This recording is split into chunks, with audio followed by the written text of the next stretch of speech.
tous, on se retrouve pour une nouvelle vidéo. Donc dans cette nouvelle vidéo, je vais vous présenter plusieurs faits sur moi. Donc je n'ai pas calculé combien, hein, donc on va dire quelques faits sur moi pour que vous appreniez un peu à me connaître parce que ça fait quand même un moment que je fais des vidéos sur YouTube et que vous savez presque rien sur moi en fait. Donc enfin je veux dire de ma vie privée. Donc c'est parti, donc je vais commencer par le premier fait. Euh, donc le premier fait sur moi en fait, c'est que je suis née avec un souffle-cœur et un manque de muscles au niveau des hanches. Donc j'avais peur d'oublier, donc du coup j'ai écrit sur une feuille. Donc, je suis désolée si je regarde de là parce que c'est juste que voilà, j'avais peur d'oublier en fait, d'en oublier quelques-unes, donc voilà. C'était pour moi de l'écrire. Bref, passons au sujet. Donc en fait, donc, moi je suis née, quand je suis née, euh, donc je suis née avec un souffle-cœur. Et donc mon asthme en fait il s'est déclenché quelques années après, on va dire 12 ans après, parce qu'avant je faisais pas d'asthme. Mais mon asthme il s'est déclenché quand j'avais 12 ans. Quand j'ai eu 12 ans, mon asthme s'est déclenché. Et là maintenant, là j'ai 19 ans et ça fait à peu près 7 ans que je fais de l'asthme. Si on calcule bien de 12 à 19 ans, ça fait à peu près 7 ans. Je calcule bien, hein. Mais après si je me trompe, dites-moi en commentaire, il n'y a aucun souci. Mais donc je suis née avec un souffle-cœur et en fait un jour donc j'avais mal dans les hanches et du coup moi je vais voir le médecin et mon médecin il m'a dit quand en fait tu es né avec non seulement avec un souffle-cœur mais aussi avec un manque de muscles dans les hanches, mais dans les deux hanches, dans les deux en fait.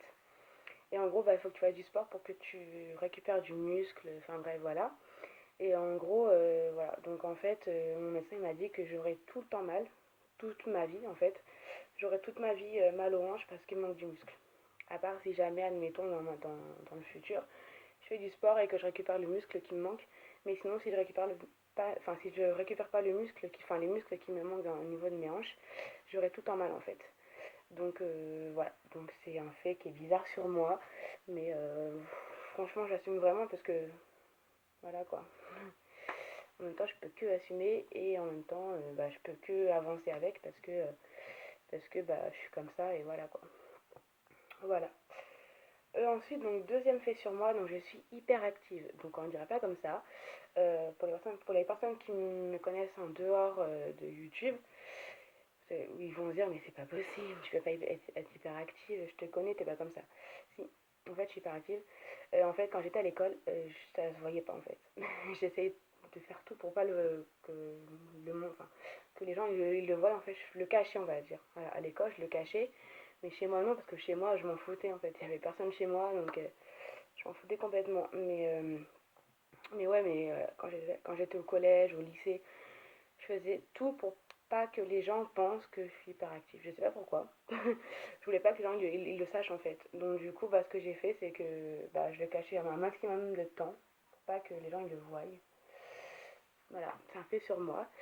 Par exemple, quand je regarde un film, je peux tenir que maximum une demi-heure sans bouger devant un film. Je tiens maximum ouais, une demi-heure. Après, je fais que de bouger parce que je suis hyperactive, donc je fais que de bouger. Je peux pas rester sans bouger en fait pendant longtemps. Voilà, donc je suis hyper active, mais ça ne m'empêche pas de vivre en fait.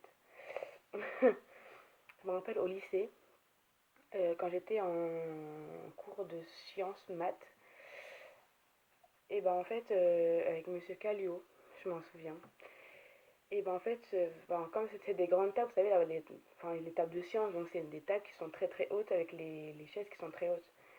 Et comme on avait cours à 2 heures de suite, même soit lui ou d'autres, enfin n'importe quel cours, hein, et je faisais genre de faire tomber mon stylo par terre, histoire juste de bouger en fait.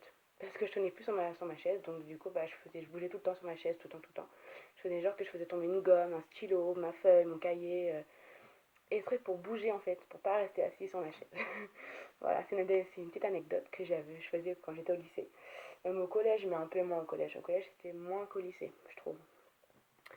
Ensuite, hein, c'est pas vraiment une anecdote, mais pour ceux qui ne savent pas, je suis gauchère, donc voilà, c'est pas vraiment une anecdote, mais bon voilà.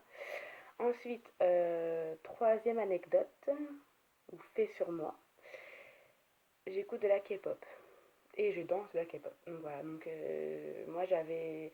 Enfin en fait, en gros, donc moi je l'ai su. Enfin dites-moi en commentaire si vous voulez une vidéo sur la K-pop.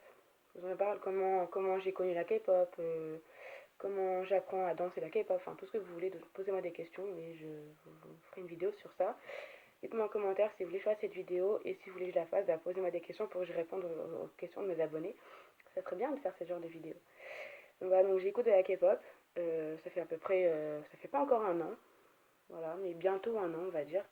Donc voilà, aussi je danse de la K-pop. Mais moi au début j'avais un peu honte d'avouer aux gens que j'écoutais de la K-pop parce qu'en fait il y a tellement de gens qui sont méchants avec la, la musique K-pop que en fait bah, j'avais pas des critiques, on me dise ouais mais t'écoutes ça, enfin voilà donc maintenant je l'ai dit sur YouTube parce que j'assume d'écouter de la K-pop. Donc, donc voilà. Ensuite, un quatrième fait sur moi, je chante tout le temps. Mais quand je dis tout le temps, c'est tout le temps et partout. Mais partout, genre que chez moi, hein, je veux dire. Hein. Que chez moi, genre je chante partout en fait. Dans ma chambre, dans la salle de bain, enfin sous la douche quoi. Dans ma cuisine, dans mon garage, dans mon cellier des fois. Dans mon jardin, même aux toilettes, je chante. Enfin, je chante tout le temps et partout en fait. Mais que chez moi. Dans la chambre de mes parents, dans la chambre de mon frère, enfin voilà, je chante tout le temps, tout le temps, tout le temps.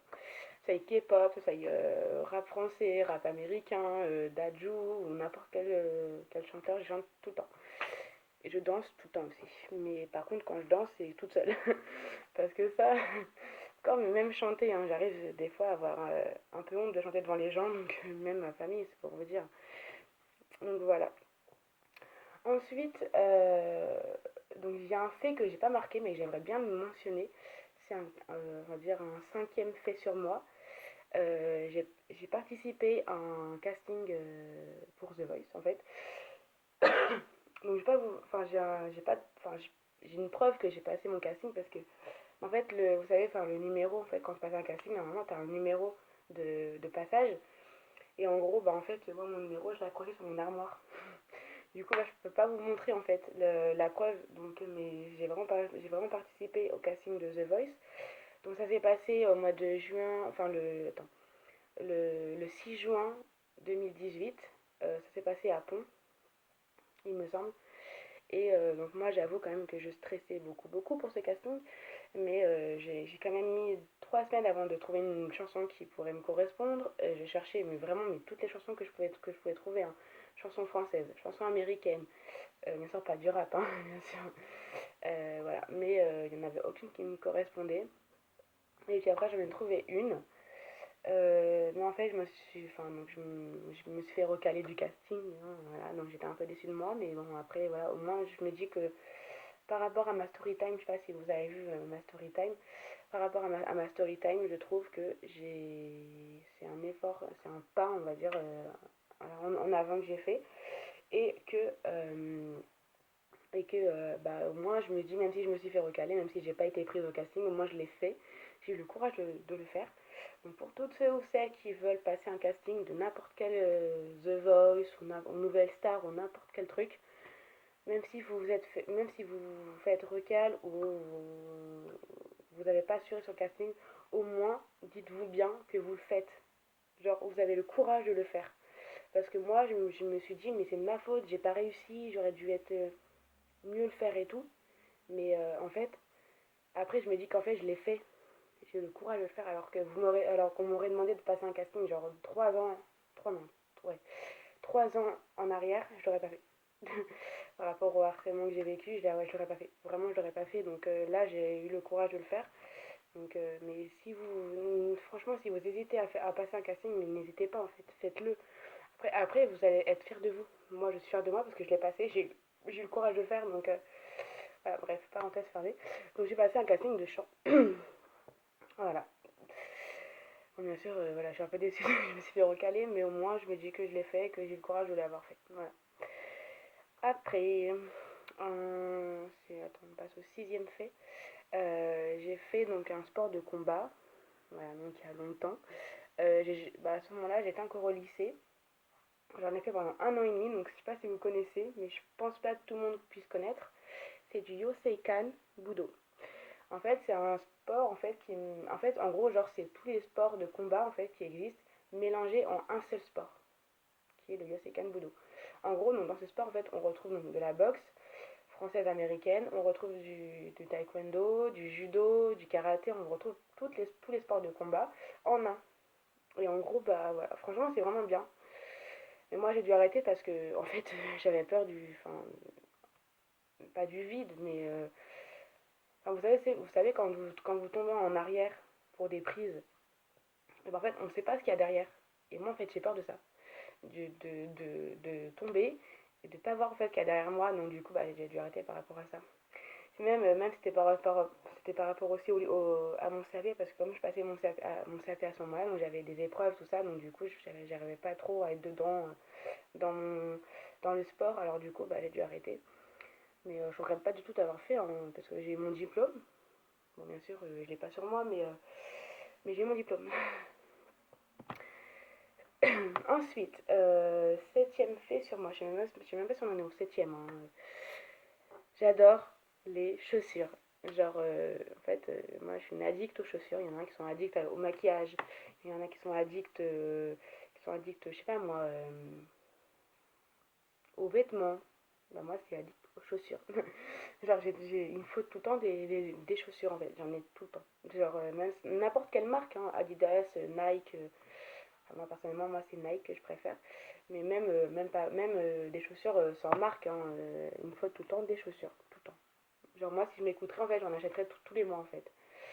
Mais bon, ce qui est bien, c'est que ma mère, elle est à côté, donc elle me dit, bah, tous les 6 mois, comme ça, au moins, tu dépenses pas trop. Mais voilà, j'adore les chaussures. Je suis une addict aux chaussures. Ensuite, attends, j'en suis combien déjà? Huitième fait, je crois. Je regarde des dramas coréens.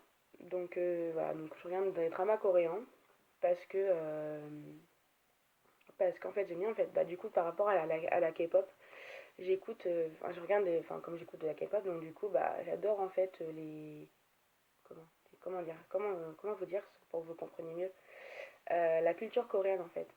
Et en gros bah j'aime bien genre quand ils parlent et tout, et en gros bah je regarde les dramas coréens, mais j'avoue quand même qu'il y a des mots que je connais maintenant. Des mots quand on dit comment dire bonjour, comment on dit maman, comment on dit papa, comment on dit non, comment on dit oui. Voilà. Mais après, il y en a que j'arrive pas trop à. Voilà. Mais en fait, en plus je regarde le drama coréen, en fait, et plus, même si c'est traduit, même s'il y a les traductions en français en dessous, enfin les sous-titres, j'arrive mieux en fait à apprendre la langue, je trouve. Parce qu'avec la musique, en fait, j'arrive pas à apprendre la langue coréenne, je trouve, parce que bah il n'y a pas de paroles coréennes. Enfin, il y en a, mais je veux dire, enfin, moi j'arrive mieux à apprendre avec un drama qu'avec une chanson coréenne, je trouve. Après, c'est que mon avis. Et dites-moi en commentaire s'il y en a qui écoutent de la K-pop aussi. Ça me ferait plaisir de savoir que je suis pas toute seule en fait. Donc voilà. Et ensuite, mon neuvième fait. Donc j'ai un rêve. Voilà, donc c'est d'aller à New York. Je sais pas, je kifferais. Enfin, en fait, en gros, c'est depuis que je suis petite en fait. Je rêve d'aller à New York parce que j'ai vu tellement de trucs, d'endroits à New York, bon bah à la télé, hein, que bah, je sais pas, j'ai toujours voulu aller rendre visite à New York, hein, voilà, lui rendre visite, mais j'aimerais trop y aller en fait, c'est un rêve que j'aimerais bien faire, enfin c'est dans mes projets en tout cas, mais quand je sais pas que je réaliserai ce projet, je sais pas encore, mais voilà quoi, franchement j'aimerais bien y aller quoi. Et je cherche un dixième fait sur moi, parce que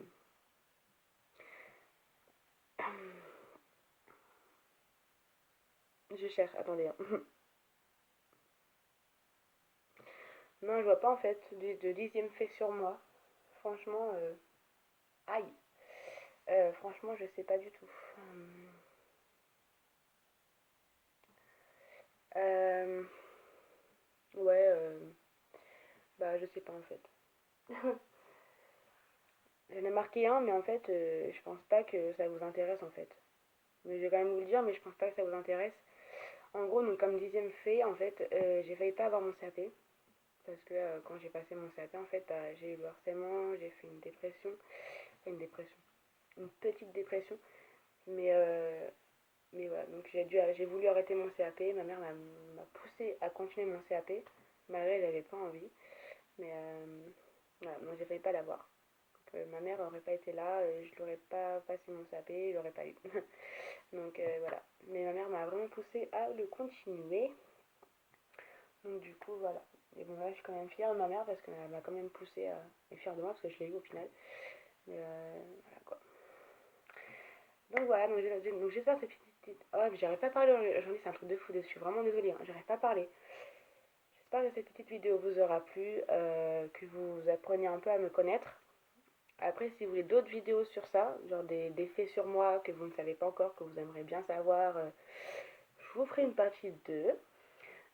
Mais dites-moi en commentaire surtout si vous voulez que je fasse une vidéo sur la K-pop, genre par rapport à moi en fait, genre comment je l'ai connu la K-pop, quel est mon groupe de K-pop que je préfère, qu'est-ce que voilà, par exemple quelle chanson je danse de la K-pop parce que je danse pas un peu tout.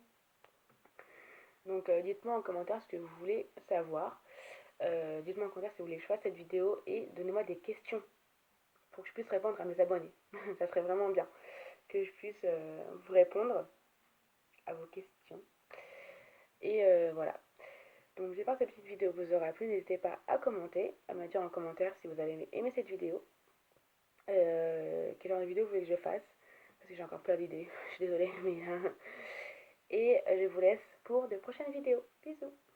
Et n'oubliez pas de vous abonner aussi à ma chaîne. Ça serait bien qu'il y a plus de monde sur ma chaîne. Mais voilà, on est qu'à 33 ou 34 abonnés. Je suis quand même contente voilà, de mes abonnés. Je suis fière de moi parce que j'arrive quand même à avoir des abonnés, même si je pensais que je n'allais pas en avoir. Bah en fait, si, en fait. Donc il y en a qui regardent mes vidéos et qui aiment mes vidéos. Donc ça, c'est. J'ai- je suis vraiment contente. Donc, sur ce, je vous laisse pour de prochaines vidéos. Bisous!